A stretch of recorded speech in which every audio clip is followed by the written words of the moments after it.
Okay, hello everybody. Welcome to Faith Night Friday. We're here already. Actually, it's a little bit more warmer in here than it was. When was it? Yesterday. It was really, really cold in here, and I had to put like a towel underneath the floor because it was like this big gap, and it was just pushing in all the cold air inside.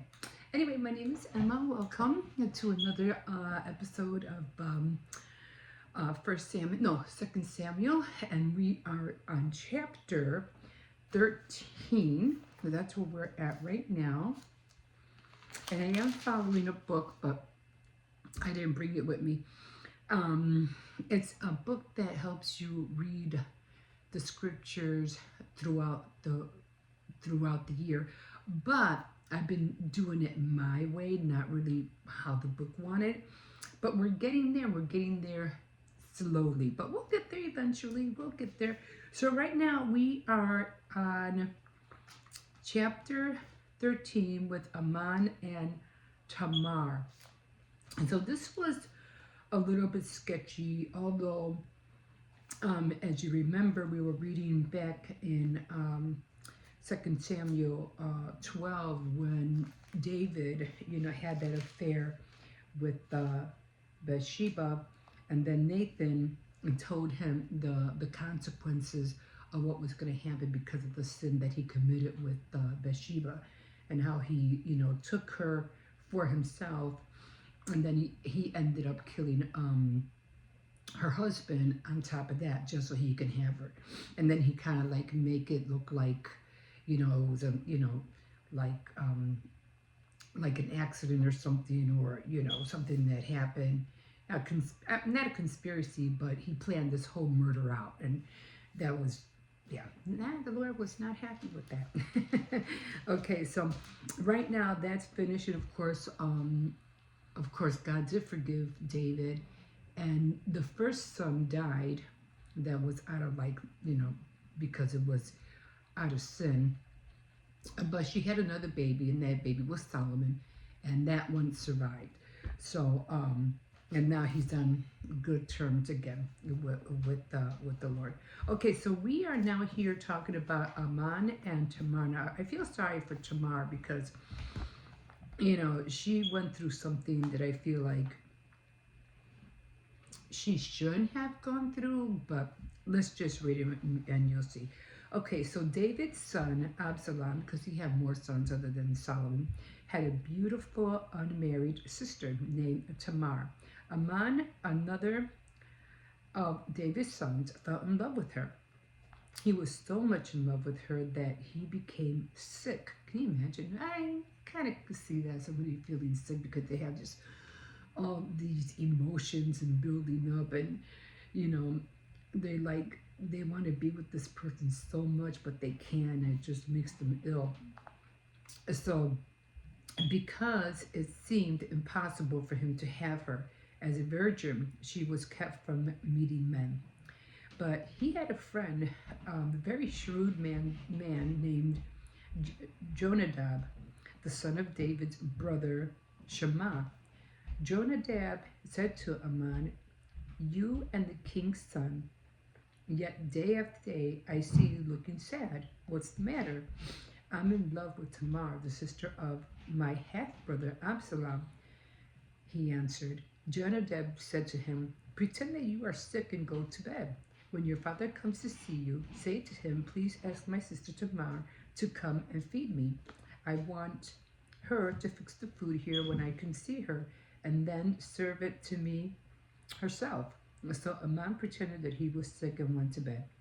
King David went to see him, and Amnon said to him, "Please let Tamar come and make a few cakes here where I can see her, and then save them and serve them to me herself." So David sent word to Tamar in the palace, "Go to Amnon's house and fix him some food." And so she went and found him in bed. She took some dough, prepared it, and made some cakes there where he could see her. Then she baked the cakes for him and emptied them out of the pan for him. to eat, but he wouldn't. He said, "Send everyone away." And they all left. Then he said to her, "Bring the cakes here to my bed and serve them to me yourself." She took the cakes and went over to him.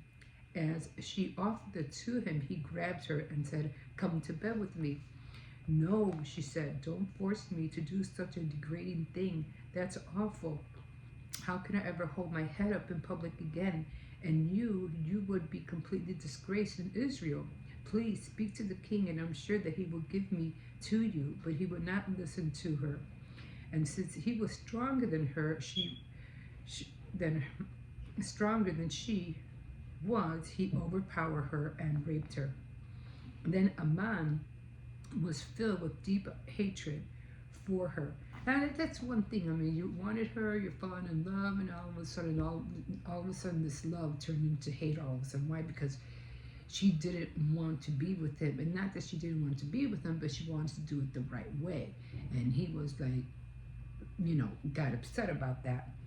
So now he had to take matters into his own hand, and instead of doing what she said, he decided to rape her instead. So now that got him mad at her for him doing that. Like, that's her fault. Yeah. Anyway, but Amon would not listen to her. He called in. Now, wait, let me back up. So Amon was filled with deep hatred for her. He hated her now even more than he had loved her before. He said to her, "Get out." "No," she answered. "To send me away like this is a greater crime than what you just did." But Amon would not listen to her. He called in his personal servant and said, "Get this woman out of my sight. Throw her out and lock the door." The servant put her out and locked the door. Tamar was wearing a long robe with full sleeves, the usual clothing for an unmarried princess in those days. She sprinkled ashes on her head, tore her robe, and with her face buried in her hands, went away crying.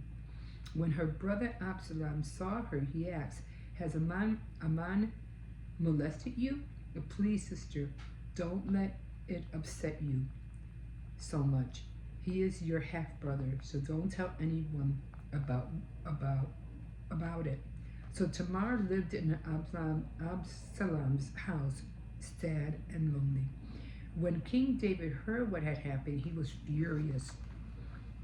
And Absalom hated Amnon so much for having raped his sister Tamar that he would no longer even speak to him. Absalom's revenge. 2 years later, Absalom was having his sheep sheared at Baal Hazor near the town of Ephraim, and he invited all the king's sons to be there. He went to King David and said, "Your Majesty, I am having sheep sheared. Will you and your officials come and take part in the festivities?" "No, my son," the king answered. "It would be too much trouble for you if we all went." Absalom insisted, but the king would not give in, and he asked Absalom to leave.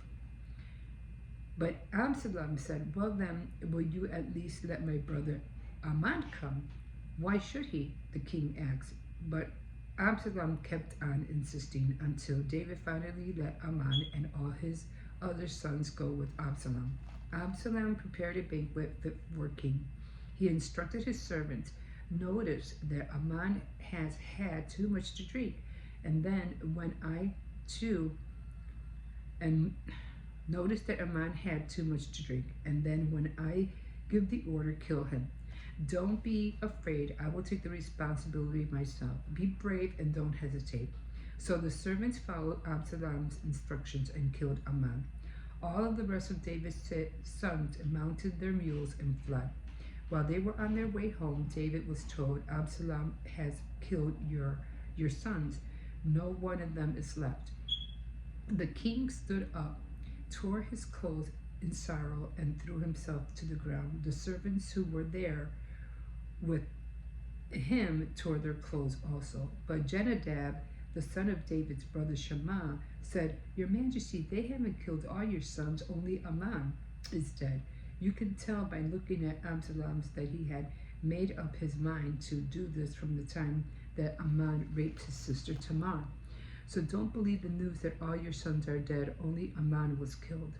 In the meantime, Absalom had fled. Just then the soldiers on sentry duty saw a large crowd coming down the hill on the road from Heronimium. He went to the king and reported that he had seen Jonadab, son. And Jonadab said to David, "There are two sons coming just as I said they were." And soon as he finished saying this, David's sons came in. They started crying, and David and his officials also cried bitterly. Absalom fled and went to the king of Geshur. Telemai, son of, I have to learn how to say these names, and Mihad had stayed there 3 years. David mourned a long time for his son Amnon, but when he got over Amnon's death, he was filled with longing for his son Absalom. So that was sad, because it's like it's almost like he done this to himself, but you have to remember a father's love for his sons will never go away, and as much as what he did, he still loved his son. But after, I guess, when the longing of Amnon's death had finally receded, he stopped, it's like, okay, there's nothing I can do, he's gone, and that's it. Then he started missing his other son, Absalom. So that was, a lot of, it just seems like a lot of, two lives were destroyed, actually 3. Tamar's future, or whatever she had, was, she lived the rest of her days sad and lonely. I don't even know if she got married, it doesn't say.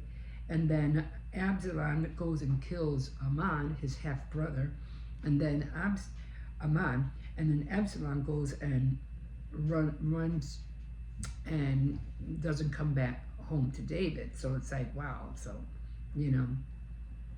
none of that was good. None of it was, no happy ending there. No. Okay, so let's see what this has to say for, I think we are on 13.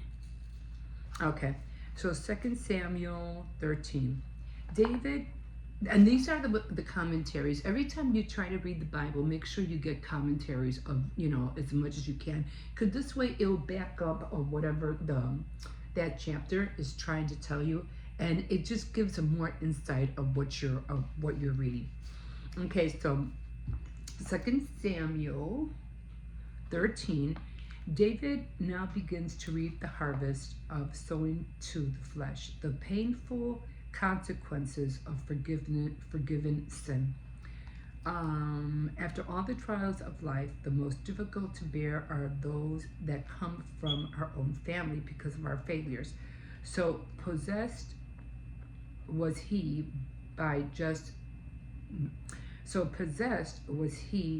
by lust that Amnon made arrangements to sin. He knew what he was breaking God's law by violating a virgin who he could not wed. Lust was replaced by hatred, for both are born of violence, and hatred resulted in Tamar's being ostracized in Israel. So that, I forgot what that word means. It kind of means like shunned out, like nobody wants anything to do with her. David's anger may have been restrained by his consciousness, for he did nothing to punish Amnon. Absalom plotted, waited, and then avenged his sister by killing Amnon. David has now lost 2 sons to death and 1 to exile, and the situation will grow worse. The next time sin looks attractive to you, remember David's trials. No good comes out of committing sin. Bottom line, it just doesn't. Your consequences will happen. They will happen. But all of that gets all fixed up at later at the later during the chapters. Okay, so let me ask let me answer one question that I think everybody always longs for an answer. And this kind of gets me, because it's like, you being a person who was born in this world should know. Like, Jesus came into this world to save the world, right? And a lot of people are always asking, what is my purpose in life? Why am I here? Like, what am I to do? You know, what's the whole thing of what? Everybody wants to know, why are they here? It's simple. You're here to be just like Jesus, to save the world, to save, not the world, but to save whoever you can. You're following suit, actually. But right now, I feel like, you know how not toddlers, but you know how 5 and 6-year-olds think they can just have and do whatever they want. That's how I feel like we are. We're a whole nation of brats. Literally, we want everything now, now, now. We don't want to wait, and if we don't get what we want, we start crying about it, and you know, and that's how I feel like we are. We're a whole bunch of children who are just like spoiled brats. Really. Anyway, give me a second. I'm just trying to finish my tea from earlier. But the reason we're here is to share the word, is to come into the world. We come into the world, we're born, and our job, your only job in this world, is to share the word of Christ. That's it. That's the only reason you're here, because you have to remember, you were born into a world that shouldn't have been. Bottom line, if Adam and Eve had not fallen from grace, who knows how this world would have been? A lot different. But because of that, now you're born into a world of sin, and the only thing you can do really now is just try to do your best and know who your maker is, and tell everybody about his son Jesus. That's it. That's all the reason you're here. That's it. No more, no less. That's the only reason you're here. And it bears to say that if and when you start doing that, when you start telling people about Jesus and all the wonderful, great things that he did, then you could start being a witness to people of all the great things that he did for your life. And people will see that. They will see that. It's almost like, you know, when we try real hard, like, we don't want nothing to do with religion and all that stuff. I get it, you know, I get that.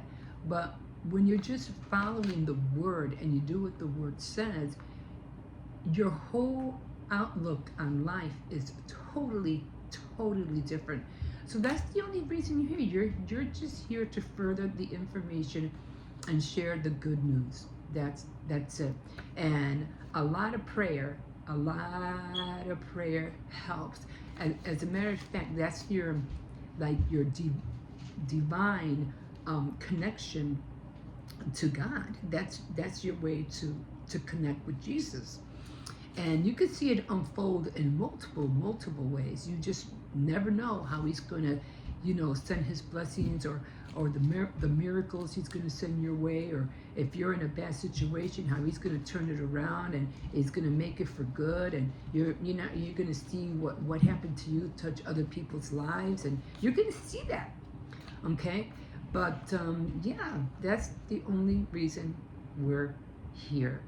And I was scrolling, I don't know, I guess it was on X, Twitter, more or less, and they were talking about books that have been, I think it was Barnes and Nobles, and how Barnes and Nobles is, for some reason, like, it's becoming more and more popular, and books are, you know, they're even making more stores where people are coming and buying more books.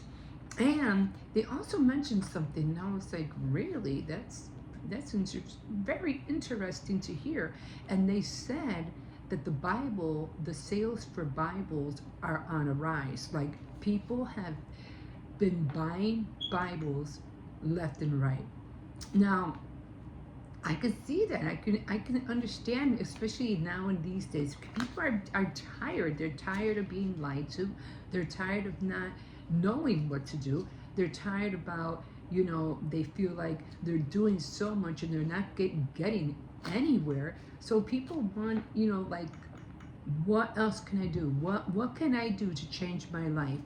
And people are starting to, want to dive into something that can give them reason, and give them something to be active in. And believe me, the word is it. The word is it. It will help you to do things, and you'll have plans and everything, and you're with the help of Jesus. He'll help you to learn to help. He'll help you execute them to the point where everything you do with him will be successful. It will. So you just have to have faith and believe in that. Sometimes we have little faith, but sometimes we have, a bigger faith. And you just have to believe and know that it's going to happen. And so Bibles were on a rise. But, for if this is your first time getting a Bible, and you don't know, like, sometimes you feel like, you get a Bible and you just open it and then you start reading it. It's going to feel like it's attacking you. So you have to be really careful. Just don't read. So, I'm just going to start reading. You have to, there's the New Testament and there's the Old Testament. The New Testament is what happened, after, when Christ was here, after his death.